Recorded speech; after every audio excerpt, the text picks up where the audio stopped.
really enjoy the part of helping the person who is an expert in their field, but they don't know about podcasting, the potential and how they can use it to their advantage, to really overlap their zone of genius with the strategy that is going to bring them closer to their business goals.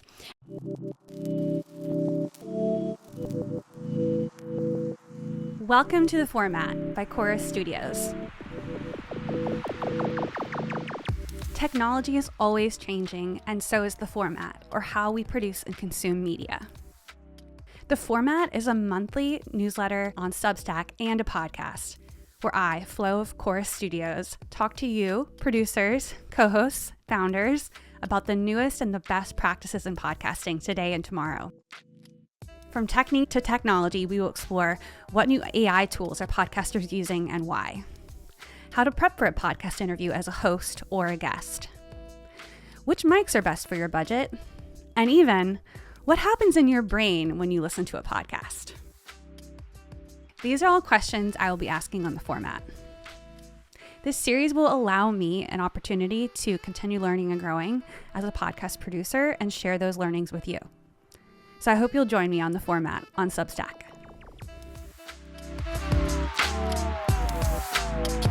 We have a new episode for you guys today featuring the amazing Xavier.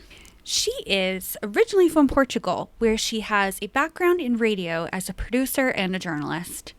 She currently lives in Texas with her partner and is the owner of The Podcast Space, an online podcast consulting agency working with female entrepreneurs, multilinguals, and minorities.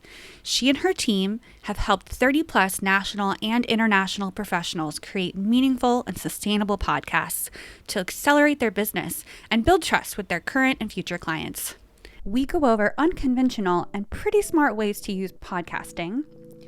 We talk about building parasocial relationships and our different podcast production setups. I hope you enjoyed the conversation as much as I did.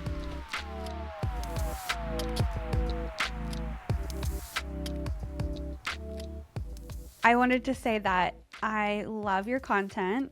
I was very inspired by your episode about, I forget what you called it. Was it mini episodes or? Yeah, micro episodes. Micro episodes. Mine ended up being not so micro. It's the problem. You're like, it's a short one for today. And then you realize you have more to say than you thought. It happens. I really had to cut myself off because I was like, oh, I should add this. I should add that. And I added a couple little things post facto, but I was like, no, this is not a course. This is just a kind of replication. I wanted to replicate a lot of the conversations I've been having with folks who are just starting to think about podcasting. And they're like, maybe they've heard a few podcasts here and there, but they're not podcast crazy people. They're just thinking, oh, could I use this format to talk about my business or my research or those kinds of things, that they don't even know where to start. So when I have those conversations, I get a lot of this similar questions. And I was like, you know, it would be great if I did what Anna told me to do. And I make a podcast where I talk about these things that I keep talking about with people over and over again so that I can send them this episode. Yes, hacking your business. I love that. Honestly, I feel like we overcomplicate what value is. And it's as simple as a client, I always think about when people go, how short can a micro episode be? Or how valuable can I do something that is under 10 minutes?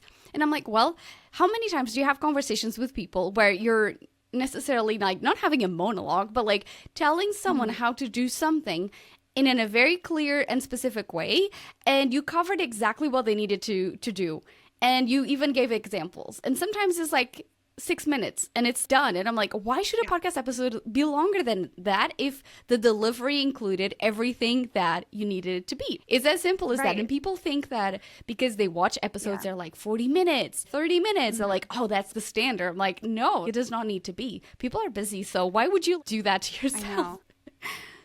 But then also, I feel like, especially if you're a business owner and it doesn't really matter what the business is. It could be plumbing. It could be, I don't know, biomedical research, or literally anything anyone does that's kind of not as well understood. Maybe it's sort of a niche thing or it's a new thing.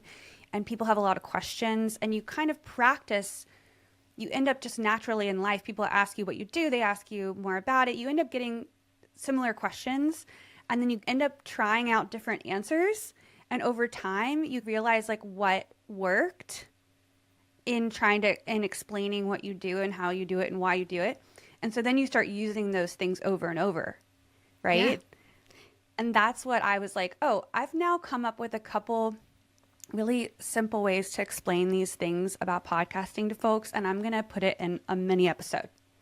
Yes, and so I can send it out. Yes, exactly. And you know that they can listen in their own time. I always think about podcasting as a way to convey information in a practical way for our target audience, whether that's a potential client, that's a current client, that's a person who is a freebie seeker, whoever it is, like it's just instead maybe they can't read because they're in the car driving. So it's a way for them to consume information. So when people go like, is this a podcast? And I'm like, it's just a way to convey information in a video or audio format, period. Like to me, I don't get very purist about what it is or what it isn't, just like a way to convey information. So yeah, that's a great idea. That's another way to put it. In my recent episode, I did address the big differences between what it is to do an interview show or to do like a narrative show, because people end up asking me a lot about, you know, NPR style and Serial and these sort of narrative movie-scape shows. And I'm like, I remember when I started doing podcasting in grad school, I wanted to make that content too. Right. And then I tried and I learned from experience. It's really intense. It takes a lot of time. And so I try to help people. So I talk about that a lot with people in person. So I put that in the mini episode because I was like, this is a common topic. And so I just kind of picked 5 or 6 common topics and put them together, and I'm blasting it out there. And so, and what is it? Thank you for inspiring me. Oh, I'm glad, because I did listen to it. Thanks for the shout out on that episode, by the way. You're welcome. And I always think that creating podcast episodes, especially like I do a lot of solo shows, and it helps me get more confident in talking about a lot of different things. Because if you ask me, I'm not the kind of person who's like, yeah, super confident, like, yeah, like totally can talk about that. Yeah. And like ironing out episode after episode, week after week, really helps me realize like the breadth of knowledge that I have. And I always think about when a client calls me, they go, oh, do you know about this? And I was like, yes. And without researching, I can tell them something. Right. That can be literally the base of an episode. And if you want to add to it, you can. But you can also do a micro episode and then do an expanded episode where you do the same topic twice, or maybe with a guest. Right. And like it never stops. You can literally do a series, you can do a mini episode, you can do like a longer episode via interview. It's just the sky is the limit. And if one topic, like there will be people who are like, especially with people who are neurodivergent and neurotypical, there's people who are like, give me the nitty gritty, I need 3 examples of each. And other people who are like, give me what it matters, I don't care about anything else, I'm going to go and do it. So it's like always a great opportunity to reach different people in different stages of where they're at. Yeah. And help them get to know you and your personality and your way of thinking about things. And it's such an intimate format. Yes. Yeah, people get to understand how you work, how you think. If they were to work with you, like how you operate, like it's such an intimate, it's like almost like having a phone conversation with someone, right? Like they're literally listening to you for hours if they're binging your content. So what a better way to build, quote unquote, like these parasocial relationships, right? Right. Yeah. And I'm working on a concept called the pod blog. Oh. And I am using Substack to try out different ways of presenting the information through the interview or through the episode, and then also distilled down in writing.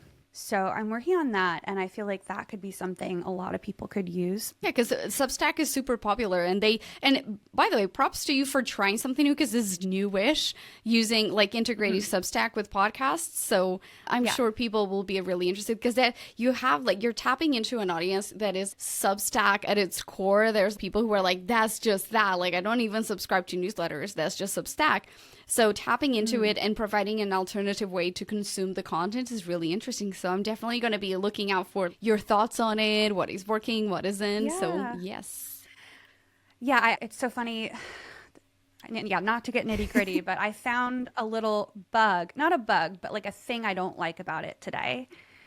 Every platform is different. Every platform has like amazing features and then other features where you're like, what? You know? I'm tentative to give the example because I don't want to scare people away with like nitty gritty technical stuff. Yeah, but that's something that is interesting. I do a lot of the Gary V technique of documenting what's going on versus creating. Like I do some creating, but that is the perfect example of crafting podcast content as it's happening. So you don't have to think, especially for the people who struggle with planning and over planning because they get overwhelmed. That's a great example of going through that and sharing it with your audience on a less perfect, air quotes, format. And you're still delivering value. Like, hey, this happened. This is like developing. I may fill you up in what worked, what didn't, if this changed later. But like that is such a great example of what is content. And it could be literally like, hey, this happened. I know that if you're trying this, this will come up. And again, as an expert, you're breaking through what is happening, what they need to know. It's a great example of that, actually. Well, then I'm going to have to do a post about this little issue I had today. Without getting... It's very small. It would be small in most people's mind, but when I put a lot of effort into creating content and then I need to distribute it, whenever I see like a difficulty from the user end to find the content. Yeah. The user path is like super important. When I find an issue with the user path, I get really frustrated because I'm like, I just spent all this time making this content, and now you, Substack, or whatever platform I'm using, Transistor, whatever distribution platform you need to help me, like when I share it, make it easier for people to get to. Yeah, I agree. So I found a user path issue today that frustrated me. Yeah, but I do love the idea of a pod blog, and it doesn't have to be on Substack. I think you could do it on your own website. A little more effort. The Substack's great because it's like all built in. It's a community, which is great.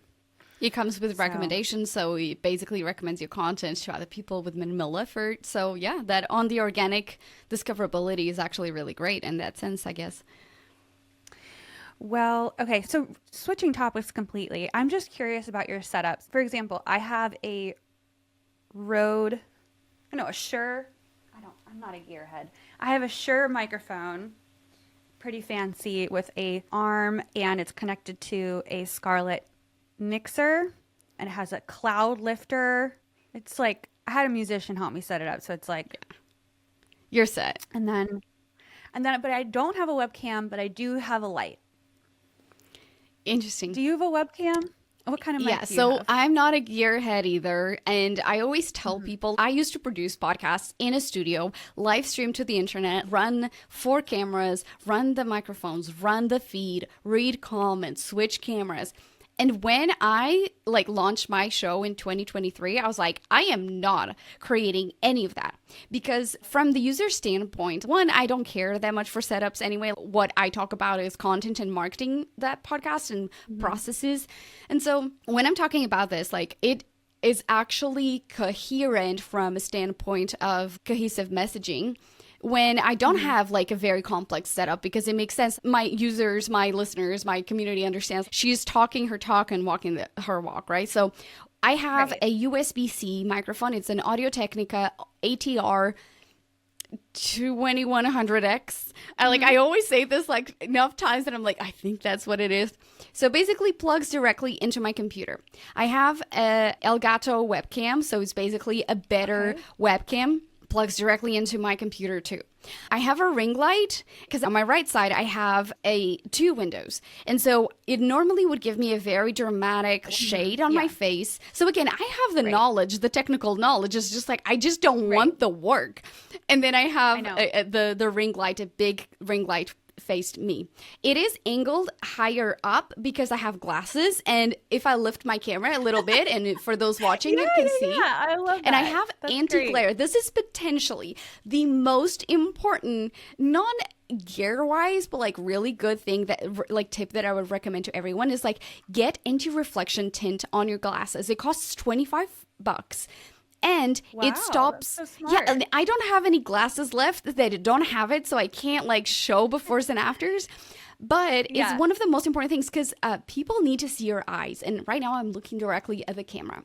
So Mhm. building that intimate relationship where I'm looking at the camera and not down or at you, it's so important to get the podcast listeners engaged. So Yeah. when you have all of your tech, like also look at the most basic things. You can have all the lights, all the things, but if literally it's like a curtain in your lenses because people can't see, it's just Mhm. reflection everywhere, it's not Right. great. So I always set up my Mhm. camera. My camera, Really good yeah, tip. like my camera is angled, is actually on top of my secondary monitor. I have a mic arm that is like set on my table because I move my arms a lot and I actually want a clear view. So, Mhm. of my arms because I move a lot. And so think about how Yeah. you behave. And I tailored my setup in a way that in less than 5-10 minutes I'm rocking and rolling. I don't have to set up my studio a gazillion times. It's ready to go. And I think that not Yeah. enough people think about it. Especially you just said it like you had a musician friend set you up. Like if that musician friend, Well, oh actually, let me back up. yes, I just want to take a little credit. He and I have a podcast together, and we set up the equipment for the show for him, oh I see, and then I copied it. okay. I bought everything, and I set it up myself, and it was not easy, but I But did you it. see, you persevered, and the issue that like, I yeah, like persevered. I feel like, and this happens all the time. So I work with non-technical people, non-media trained people. So a Hmm. lot of people come to me and they go, I spend 300, 500, $1,000 on equipment because someone who has a technical skill set recommended all of these tools that I don't know how to Right. operate. And so Right. that's literally your first obstacle right away. Experience. Like you're thinking about you're not confident, probably talking directly to a microphone is a skill set you're going to Yeah. build immediately with a huge setback, which is setting up everything correctly, which is one of the main issues right away. All your energy is drained by the point where you're like, oh my gosh, okay, all of this didn't work out. Like now finally I'm set and now I don't have any energy to do the thing. So like if Right. anything, I'm totally with you. yeah, it's super Yeah, I'm important. totally with you that if you really want to, you can have a fancier setup and it might sound a little better. And for me, I just really like the way his sounded, so I was just like, I'm just gonna do that. But you sound great and you look great. And I think what you do is like your perspective is spot on. Sure, if you like equipment, go for it. If you have the budget, go for it. But if you don't let that stop you. And there's actually way more important things to focus on. Like you just said, eye contact. Great reminder. I was not looking at the mic, I mean, at the camera, even though I know Right. I should be doing that. I just wasn't thinking about it. I was looking at myself and looking at you. And luckily, I mean, I know I do have, us like near my camera. So it's like not like I'm looking over here, which would be Yeah, that is pretty the worst. When I see insane. people doing that, I'm like, come on. Like you could Yeah, have come your on. script in front of your camera. And you don't even need a teleprompter. I have a few friends who have teleprompters. I worked with teleprompters in the past, and I'm like, it doesn't work for me. So I either ad lib or have my bullet points right under the camera and look up and down Yeah. slightly. Like as I'm introducing the topic, I look directly at the camera And then and then go. I mean, as long as you're looking towards the camera and you're trying to look at the camera, if you have to look away for a second to look at your notes, like it's And fine. actually, it's actually better. It's Like, this fine. is like a tip from journalism school. They even teach you if you're a reporter, even if you have data in your Mm. head, it will pass on as more credible if you pretend that you're reading because people are like, oh, yeah, of course. So, I didn't know yeah, that. That's so smart. I went to a school where they had us like my grad school was a journalism slash multimedia program, and they had us perform news. They had a same. fake news set, but they didn't teach us that. Yeah. I mean, it depends from school to school. I thought it was like, because again, the teacher, she was an actual journalist at a TV station. And this was in Portugal. I guess it depends from country to country, but it's so different if you're like, blah, blah, blah, blah, blah. And we're like, oh, let me check the data. It is blah, blah, blah. It's the numbers. And then you look back at the camera and people are like, yeah, she checked. It's like the little things, I isn't think it? I think that's brilliant. I love that because I love to reflect on what I observe when I'm watching media. And yeah, when I think back, like watching the news, it does make me feel Like I can trust them. Like they're grounded in the facts when I'm watching the news and they're looking at their Yeah. notes and stuff. So. And even for, let's take it a step forward and say on social media, I am always amazed, like the amount of work that it would take me to produce a green screen video.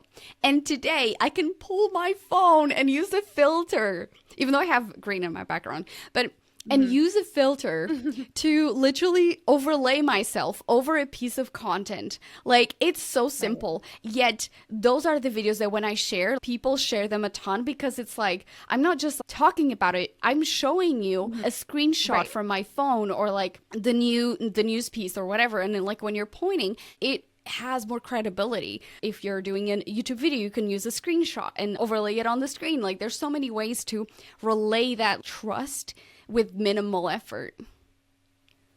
So, taking a step back, so you offer podcast consulting, strategy. Talk a little bit about how you help people, like what your business is. So I always like talking about this because people think you just come to the realization that you want to do something. So I have a background in journalism and in multimedia and marketing. And so I always liked thinking about like body language, like the deeper meaning of things. And so when I was producing content, when I launched the podcast space, I launched it as a production agency. And then I realized I really enjoy the part of helping the person who is an expert in their field, but they don't know about podcasting, the potential and how they can use it to their advantage, to really overlap their zone of genius with the strategy that is going to bring them closer to their business goals. And a lot of it is not only about what you talk about, it's about the format as well, right? Like the format, the name of the show. But if you're someone who is really, really busy all the time and you need like a format that is more flexible, or you need to do things in seasons, or you need to do like micro episodes like we mentioned briefly in the beginning, all of that will determine if you can do a podcast on a longer term, like if it's a sustainable project or not. And a lot of people replicate what their dream podcasters do. And most often than not, they have teams of a minimum of 5 people doing this, right? So it's like, it's not achievable and not realistic. And sure, you could do it if you're like really skilled, but like that takes years. And so helping clients realize, okay, I primarily work with women, minorities, and multilinguals. And so what I normally know that is the standard stat backs. How can we harness your strengths and really work through your main difficulties through this process? Because you're like literally sucking at it in the beginning. I've met 2 people in my career that were not media trained and were naturally gifted with it. And so those are the unicorns. But for most people, it is a practice. So if we can remove all the pressure of having to perform, of having to create an episode that is like 45 minutes long, helping them understand not only from the idea of the episode, but also how to market the podcast. Because like if you're listening to this podcast, you probably know, because everyone starts a podcast. Not many people continue a podcast. And so marketing it is key, and understanding like, how do you market the podcast? Is it going on social media?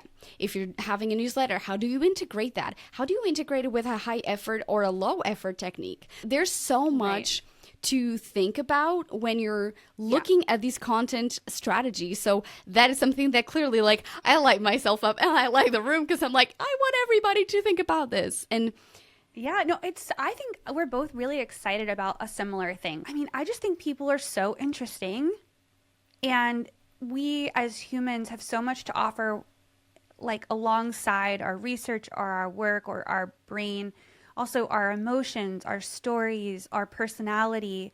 And that's what we actually are interested in about other people, is we're just innately wired to be like, who's that person? What's going on there?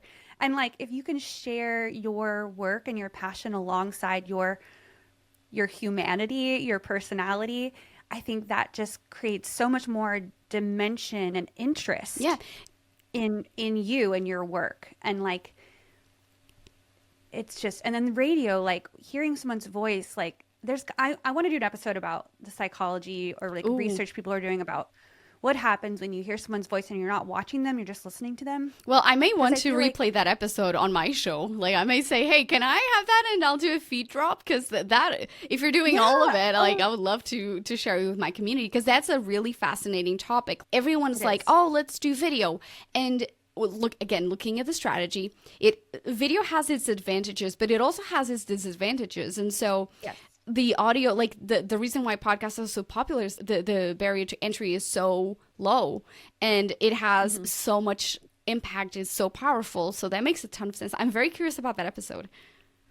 Yeah, thank you. I don't have unlimited time to find this research, or I'm sure they're out there. But so if you happen upon someone who's researching what happens in the brain when people listen to a radio or a podcast and how it's different from video, and like send them my way, because I'm trying to find someone who studied that and apply it to our work, because it's so funny. I feel like radio was the first storytelling platform that was like distributed asynchronously on the radio, and then we had TV, and then we had the web, so then we had web TV, video, and now we have web radio podcasts.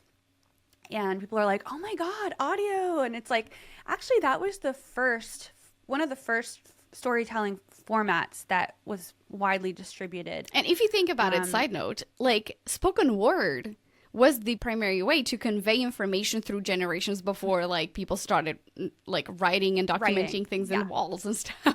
So, right? Like there's something innate in us about like speaking and hearing. Yeah. I think also the same way when you're reading a book, you get to imagine what you're reading, and it's a different experience than watching the movie, because you get to create your own version of it in your head. Yes. And I think that's similar to radio. There's something very creative about it in that way. And also just, we're also busy. Multitasking and being able to listen is huge. And anyway, this topic, we could go on and on and on. Yes. But I think the point that we were getting to is there's so much more important things than like having the best technical setup. Yes. And I think that it sounds like that's what you focus on with your clients, is helping them make sure they're connecting with the camera, that their audio is at least good enough, listenable. Yes. They're not like having a jamboree with their mic while they're talking. I've never heard anyone explain it like that, but that. Oh my God. That is so accurate. They're not like, they don't have their phone hanging from a swinging rope, and they're not recording while they're talking to it like that, because obviously it's going to create all this weird noise. Yes, or the plosives. The plosives, man, like I still get some plosives with this microphone as hard as I try, but yeah, the plosives can. Oh, the popping. I know. Honestly, the episode I released recently, I didn't send it through my audio engineer guy, who I think he takes that out for me. It sounded great, honestly. Like I was listening to it, I wasn't like kind of like, oh, plosive attack. No. Okay. There might have been some more in there than normal. I was just trying to get it out, Again, the tagline of my show is create imperfect content that moves you forward.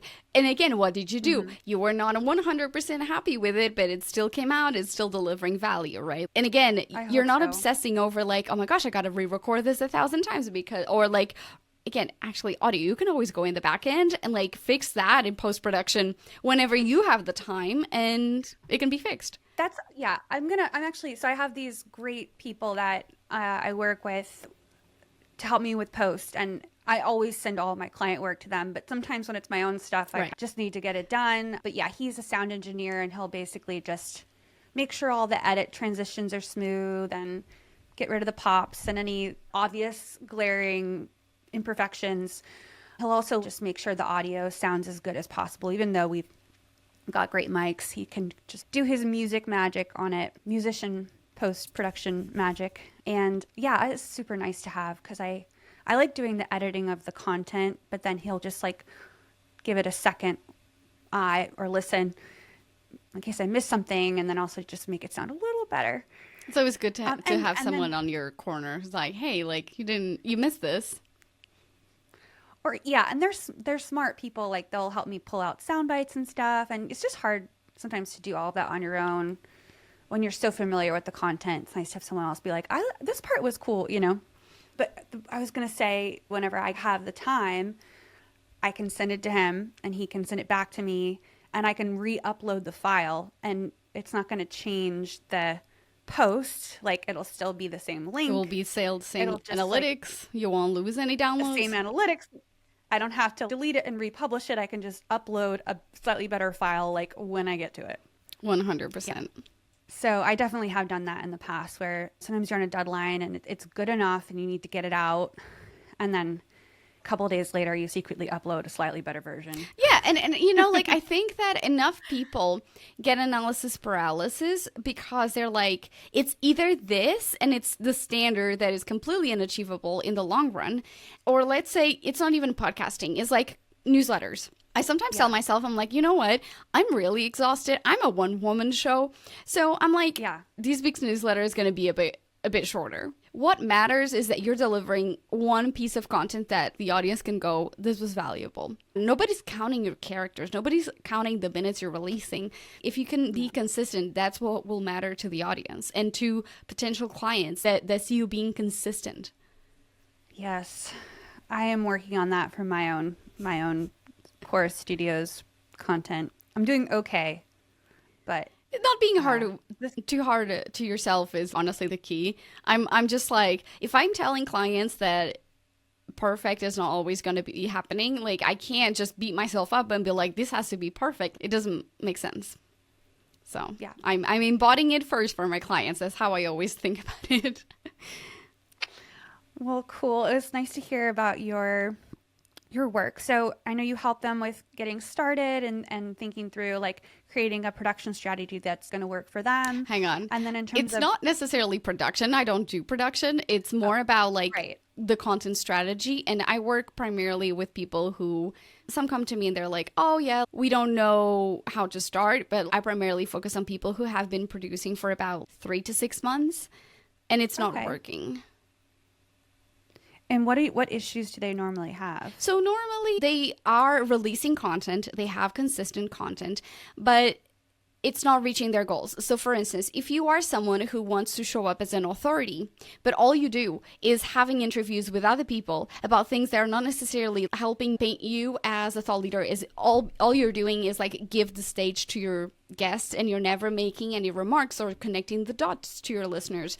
That's not going to be really painting you as an expert when you publish that piece of content, because all you're doing is like, hey, my guest is great. So I normally look at maybe do we need to incorporate more solo episodes? Or if you don't want to just do solos as seasons, or owning that chair as the expert of the podcast. Like, this is your show. You've been adding a ton of value through these conversations. You're just like, Anna, tell me all the things that I need to know about podcasting, right? Like, you're really helping the listeners understand that you are an expert in your field by the content strategy, but also like you can have the best podcast, but if you're not showing up online because you feel like an imposter, whatever it is, they're like, you have those ideas like nobody wants to hear from me, or I'm adding to the noise. It's not going to do anything for you. So how can we look at what's not working and what you feel like it's really, really hard, and why is it hard? Is it because of the narrative you've been telling yourself?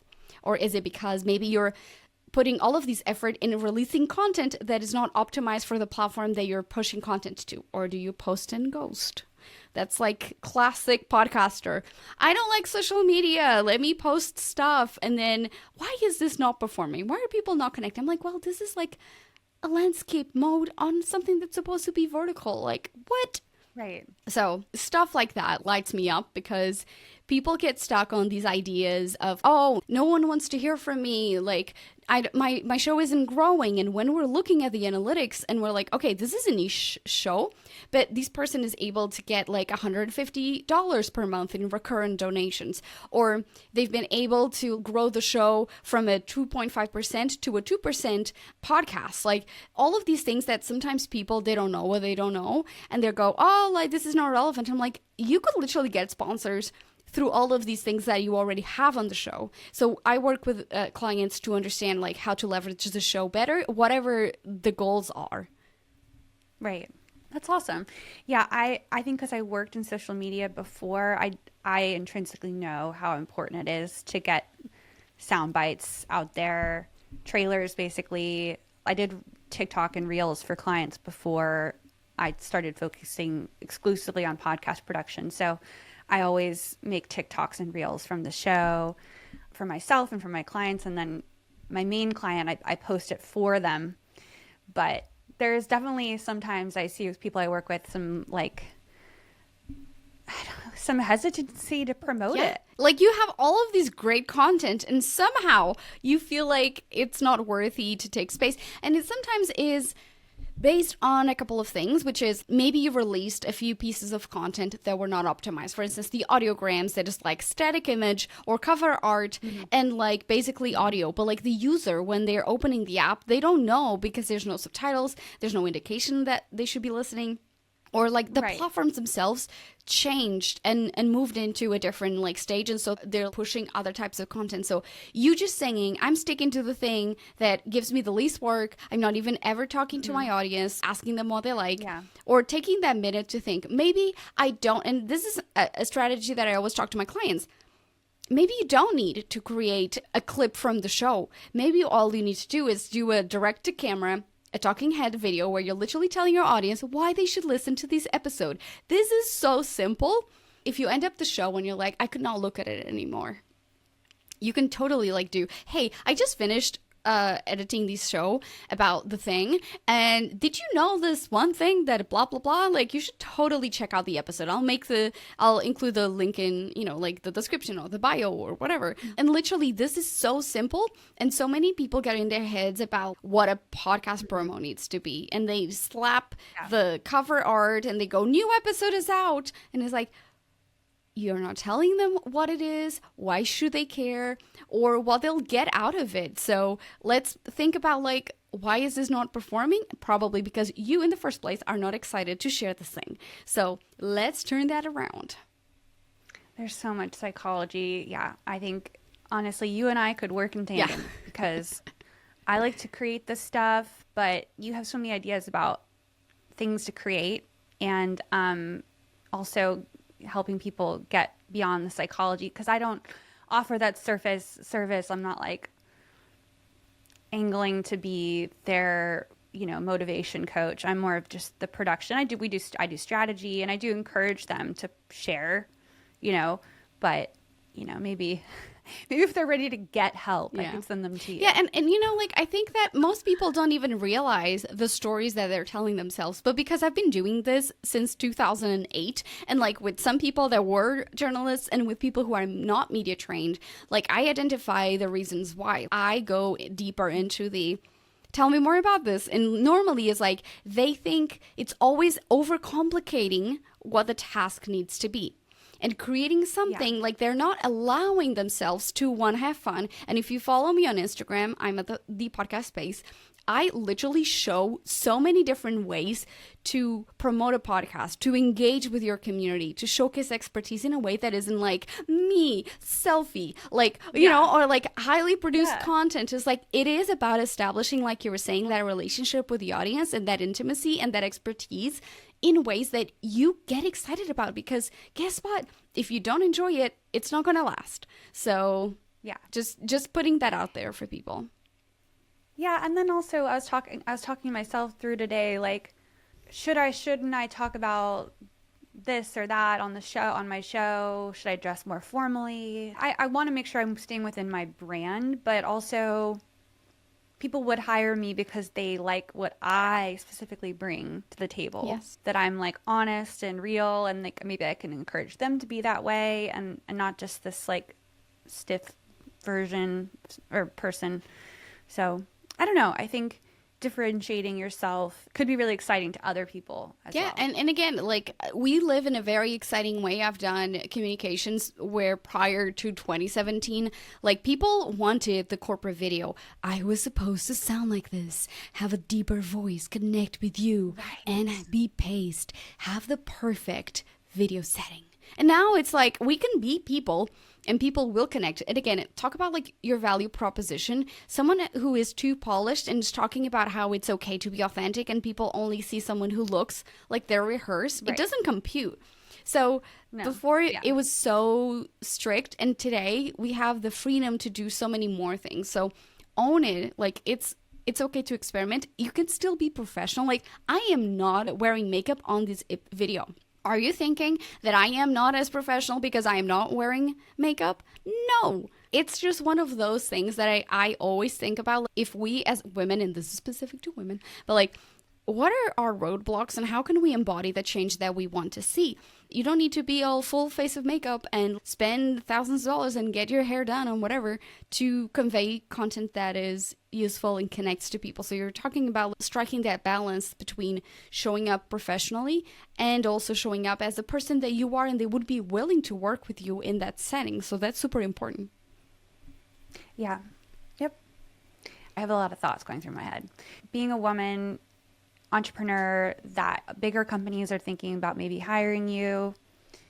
If they're looking for diversity, they're looking to hire women. They're looking to bring women in and change the status quo. We can't just pretend it. We've got to be ourselves. That's what's exciting about it. Like, and I will add to that, something that companies talk about a lot is company culture. They first hire for fitting, if someone fits in the team, because that's going to be creating more friction if the person doesn't fit with the rest of the team. And you don't need to be a carbon copy of everyone else, but like, you have to show up qualities, and diversity is one of them.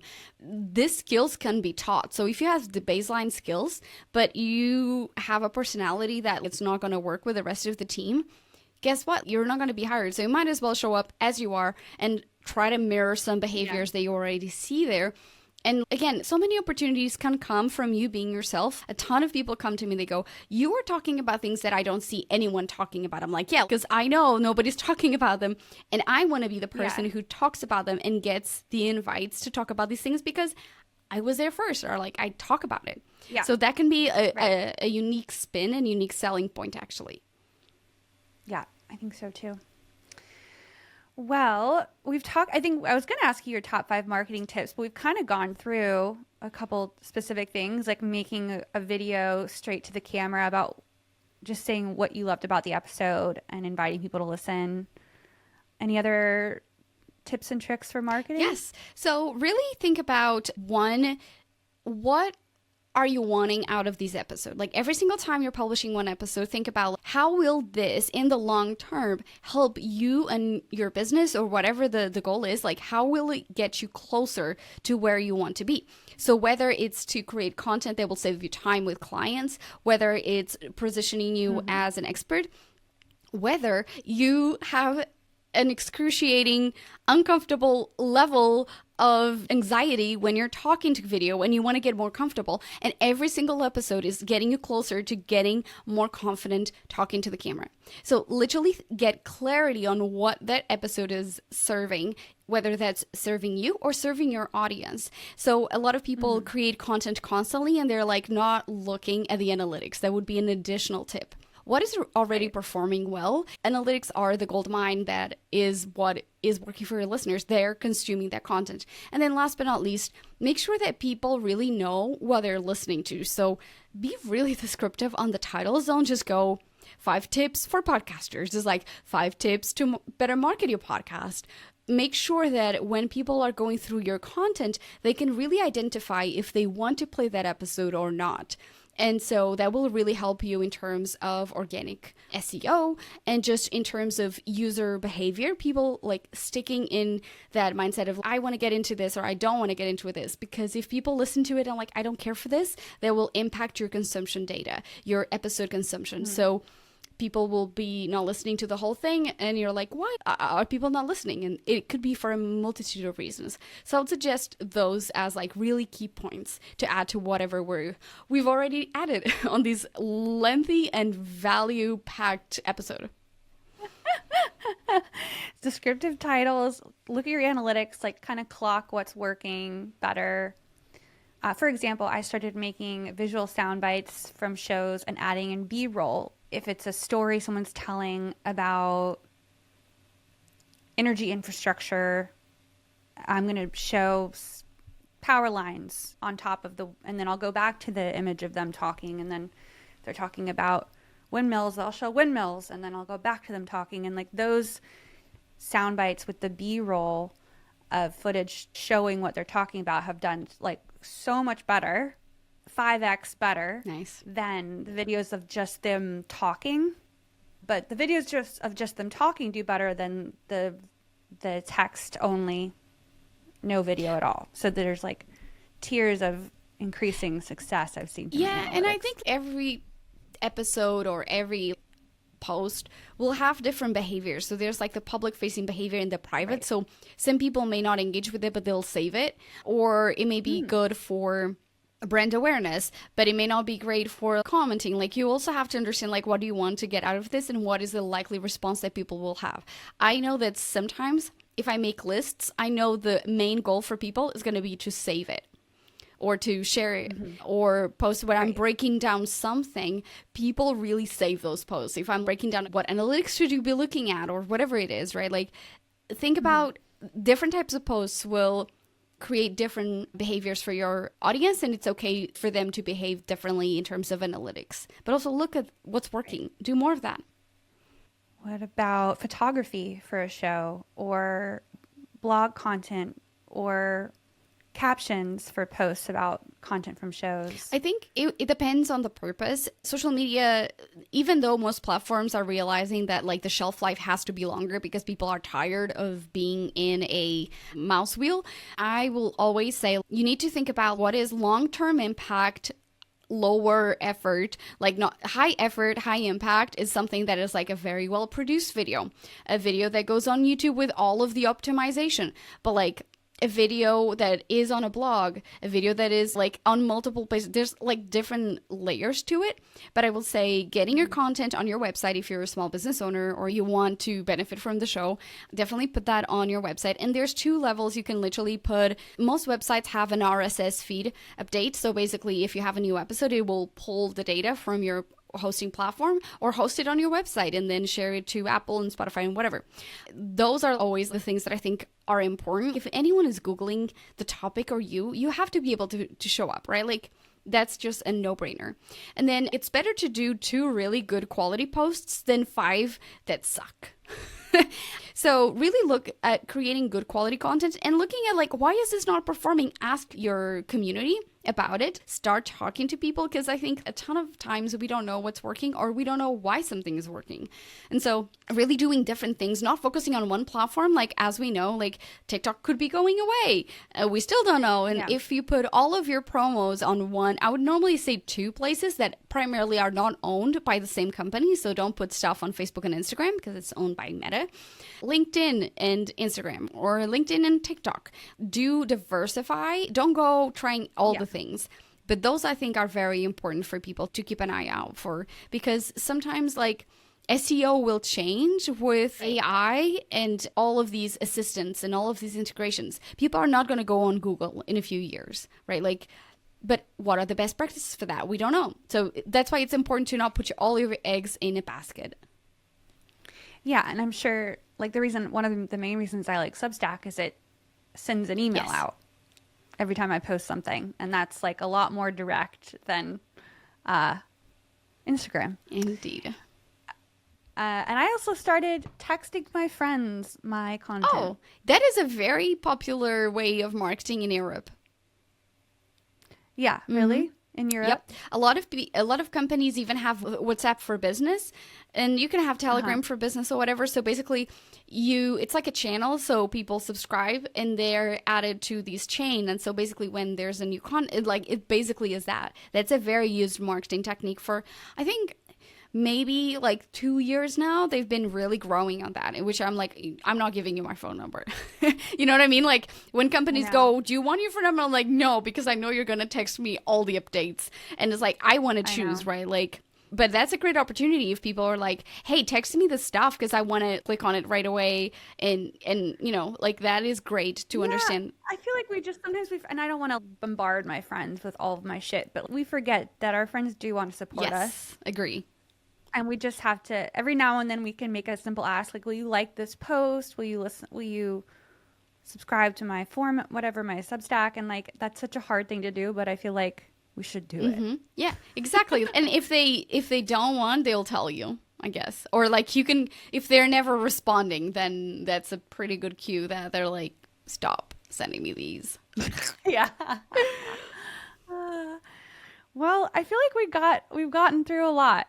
Thank you so much for all of your expertise and tips and tricks and just shared passion for podcasting and what it can be and trying to bring people into audio creation. Well, thank you for your time today, Anna. Feel free to share this on your however you want. Yes. And yeah, I would just invite everyone to follow me on Instagram. As I mentioned earlier in the conversation, I'm at the podcast space. And if you want to listen to my show, it's available at thepodcastspace.com/podcast, where you can learn about how I work with people. And if you want to learn one-on-one, or if you want to take any courses, all of those will be available there. Thank you for the invite again. You're welcome. Thank you so much. Thank you for listening to The Format. Head to substack.com, that's substack.com, to subscribe to The Format on Substack for our next monthly episode and blog about the future of podcasting. Stay real.